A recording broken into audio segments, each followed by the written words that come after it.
How to check your GPU health on your Windows computer. Hello everyone, and let's get started. On this video, we'll discuss two such ways by which you can check the GPU health. So for the very first option, you have to press in Windows plus R to open the Run tab. Then after type in DXDIAG and hit the enter button. Once you do so, it will open DirectX Diagnostic Tool.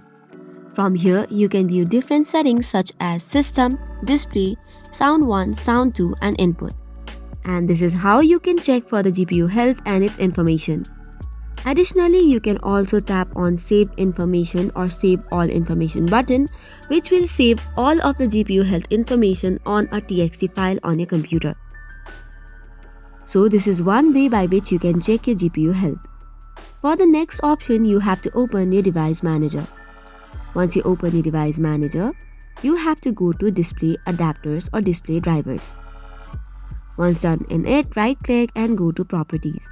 However, from here you can only find the device status and not whole GPU health on the Windows.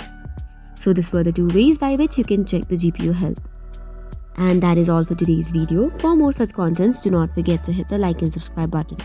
Thank you and keep watching.